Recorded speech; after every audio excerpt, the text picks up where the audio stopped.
इतनी सी चटनी में 2 समोसे खाऊं मैं? हैं? और फाइनली पीजे एक्सप्लेन्ड ने अपनी औकात दिखा ही दी और अब पीजे एक्सप्लेन्ड को अनसब्सक्राइब करने का टाइम आ गया है। देखो, 2 समोसों पर बिकने वाले क्रिटिक्स से मुझे कोई भी मसला नहीं है, लेकिन जब आप रामायण को लेकर समोसा खाकर उसकी तारीफ करने लगते हो तो मुझे दिक्कत है।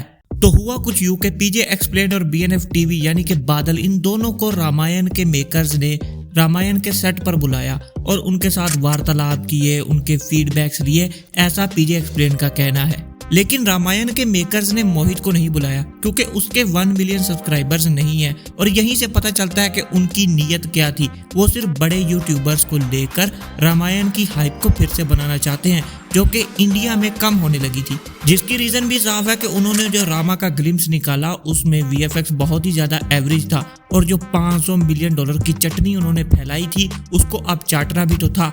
मुझे शौक इस बात का नहीं लगा कि पीजे एक्सप्लेन्ड और बीएनएफ टीवी रामायण के सेट पर गए और अब वो रामायण की तारीफों के पुल बांध रहे हैं। सबसे बड़ी दिक्कत ये थी कि जब इन्होंने रामायण के कंटेंट पर वीडियोस बनाए तो उसमें से 10-15 मिनट से ज्यादा कोई भी लंबा वीडियो नहीं था, लेकिन पीजे एक्सप्लेन्ड ने रामायण के सेट से आकर आधे घंटे का यूट्यूब वीडियो डाला, जैसे कि हम सब तो उसके इंतजार में बैठे थे। और देखो, अगर आपने वो वीडियो पूरा देखा है तो मैं मानता हूँ कि उसमें पीजे ने बहुत जगह पर बोला है कि हमने अपना फीडबैक दिया कि हमको ये अच्छा नहीं लगा, हमने क्रिटिसाइज भी किया और फिर उन्होंने जवाब भी दिया। लेकिन ये सब टैक्टिक्स है उसकी हाइप को फिर से बनाने के लिए, क्योंकि कोई बच्चा भी बता देगा कि जब कोई यूट्यूबर जाता है किसी फिल्म सेट पर या फिल्म के मेकर से मिलने के लिए तो वो आकर उनकी तारीफ ना भी करे, लेकिन उसका जो मेन मोटिव होता है वो मूवी की हाइप को फिर से बनाना, लोगों के पर्सपेक्टिव को बदलना होता है। और ये कोई पहली बार नहीं हो रहा है इंडियन सिनेमा में। आदि पुरुष के मेकर्स ने भी ऐसा ही किया था।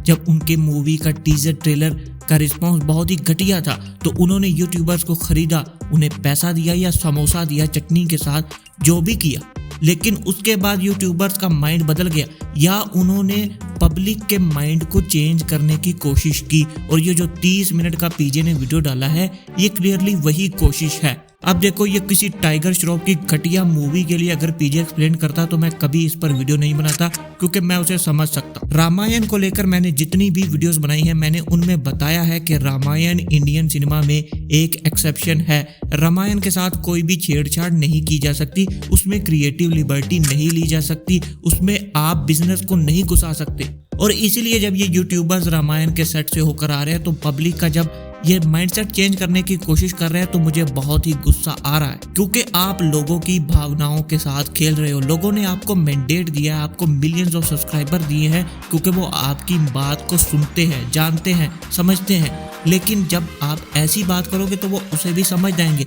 पब्लिक पागल तो नहीं है कि आप रामायण के सेट से आकर वीडियो डाल रहे हो और अगर आप उसको सॉफ्टली क्रिटिसाइज भी करते हो तो पब्लिक मान लेगी कि आपकी क्रिटिसिज्म जेन्युइन है और आप जो मूवी के लिए लोगों को मोटिवेट करने की कोशिश कर रहे हो वो भी जेन्युइन है। ऐसा नहीं होता है। पूरी दुनिया पैसे की हो गई है, लेकिन रामायण पैसे की नहीं हो सकती। रामायण श्रद्धा से बनती है, जैसे कि रामानंद सागर ने बनाई थी, और उस रामायण को लेकर जो लोगों के दिलों में फीलिंग्स हैं उसके साथ खेल रहे हैं ये यूट्यूबर्स। आप मुझे बताओ कि रामा के ग्लिम्स के आने के बाद ऐसा क्या हो गया है कि ये लोग यूट्यूबर्स को बुला रहे हैं, उनका फीडबैक ले रहे हैं और फिर अपना इनपुट भी दे रहे हैं।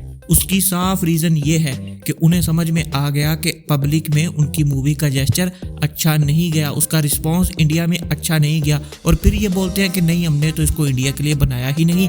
और नमित मल्होत्रा ने भी बोला था कि अगर ये मूवी वेस्ट में नहीं चली तो एक फेलियर होगी। इंडिया में चलने या ना चलने से नमित मल्होत्रा को कोई लेना देना नहीं।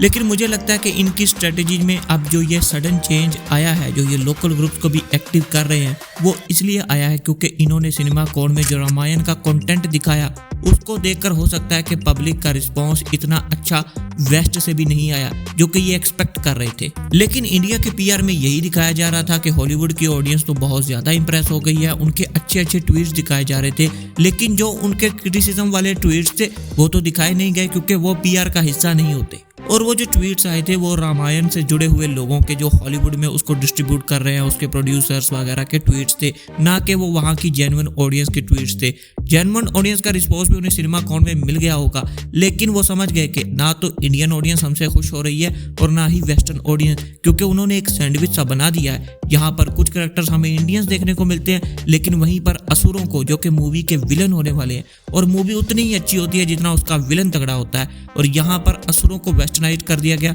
तो यहाँ पर बॉलीवुड और हॉलीवुड का एक मिक्स सैंडविच बन गया, जो कि दोनों तरफ के लोगों को पसंद नहीं आ रहा। और जब इन्हें ये बात समझ में आ गई तो ये अपनी मेन ऑडियंस के पास वापस आए, जो कि मैंने पिछली वीडियो में बताया था। इनकी कोर ऑडियंस इंडियन ही है, जिन्होंने इनको इस काबिल बनाया कि आप रामायण पर इतनी बड़ी मूवी बना सको। और अब जो $500 मिलियन का रायता उन्होंने फैला दिया है, उसको कवर करने के लिए वो इंडियन यूट्यूबर्स को बुला रहे हैं। वो इतने डेस्परेट हो गए हैं, 1 मिलियन सब्सक्राइबर से नीचे वाले किसी भी यूट्यूबर को वो नहीं बुला रहे, 1 मिलियन सब्सक्राइबर से ऊपर वाले को बुला रहे हैं, क्योंकि वो PR करना चाहते हैं। यहाँ से साबित होता है कि ये सिर्फ एक PR स्टंट है, ना कि उनकी जेन्युइन कोशिश। और मैं यहाँ पर देखकर निराश हुआ, पीजे ने हमें फिर से डिसअपॉइंट कर दिया।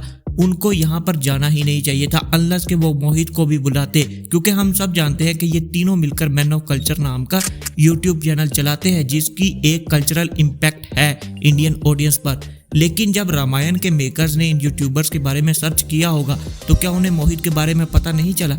क्या उन्हें ज़रूरत महसूस नहीं हुई कि मोहित को भी बुलाना चाहिए, क्योंकि ये ट्रियो है? और मुझे लगता है कि इन दोनों को भी स्टैंड लेना चाहिए था अपने दोस्त के लिए, क्योंकि अगर वो कहते कि हम दोनों तब तक नहीं आएंगे जब तक आप मोहित को नहीं इनवाइट करेंगे, तो हो सकता है कि मोहित को इनविटेशन मिल जाता। मैं ये नहीं कह रहा हूँ कि वहाँ जाकर इन्होंने गलती की या इन्हें वहाँ नहीं जाना चाहिए था, ज़रूर जाना चाहिए था। अच्छा किया आपने वहाँ जाकर फीडबैक दिया, लेकिन वहाँ से वापस आकर आपने कुछ ऐसा बताया नहीं।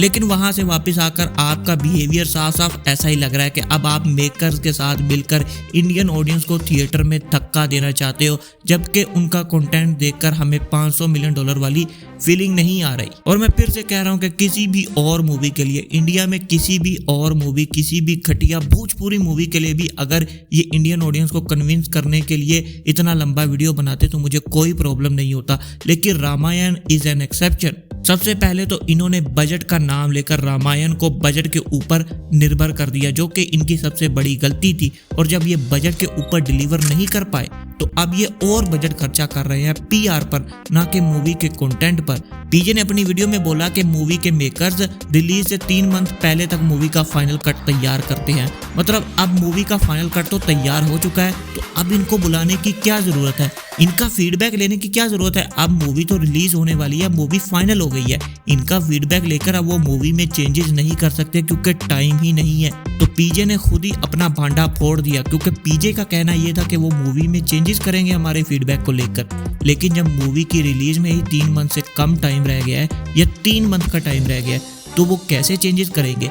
और ये मूवी को पूरी दुनिया में डिस्ट्रीब्यूट करना है, ये बात बिल्कुल बकवास है कि 3 मंथ पहले मूवी का फाइनल कट तैयार होता है, जब आपको वर्ल्ड वाइड रिलीज करना है। ऐसा बोला जा रहा है कि 50,000 स्क्रीन में इस मूवी को रिलीज किया जाएगा, वो भी देखने वाली बात होगी। लेकिन दुनिया में आज तक कोई भी मूवी इतनी ज़्यादा स्क्रीन पर रिलीज नहीं हुई, तो चलो मान लेते हैं ये होगी, ये सच बोल रहे हैं, क्योंकि रामायण को लेकर इन्हें झूठ तो बिल्कुल भी नहीं बोलना चाहिए। और अगर ये सच बोल रहे हैं तो मूवी को 6 महीने पहले तैयार होना चाहिए था, क्योंकि जब आप $500 मिलियन का बजट लगा रहे हो और दुनिया की सबसे महंगी मूवी बना रहे हो, सबसे बड़ी रिलीज उसको दे रहे हो, तो मैं आपसे प्रोफेशनलिज्म एक्सपेक्ट करता हूँ, आखिरी हद तक एक्सपेक्ट करता हूँ। लेकिन आपने ये जो PR स्टंट खेला है इंडियन यूट्यूबर्स को अपने पास बुलाकर और उनसे वीडियो बनवाकर, ये एक बहुत ही भोंडा स्टंट था और पब्लिक इसको समझ गई है। आप जाकर कमेंट्स में भी देख सकते हो कि लोग क्या लिख रहे हैं, कोई भी पीजे की बात को मानने को तैयार नहीं है। जबकि मैं ये बोल ही नहीं रहा हूँ कि पीजे ने अपनी वीडियो में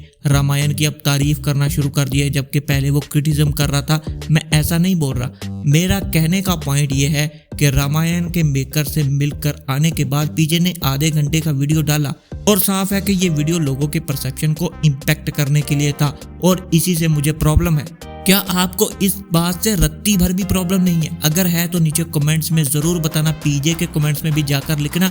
आज फिर से मैं वीडियो में भावुक हो गया, क्योंकि रामायण एक श्रद्धा का टॉपिक है, बिजनेस का टॉपिक नहीं है। वीडियो अच्छा लगा तो लाइक करके चैनल को सब्सक्राइब कर देना, क्योंकि ऐसे वीडियोस बताते रहेंगे।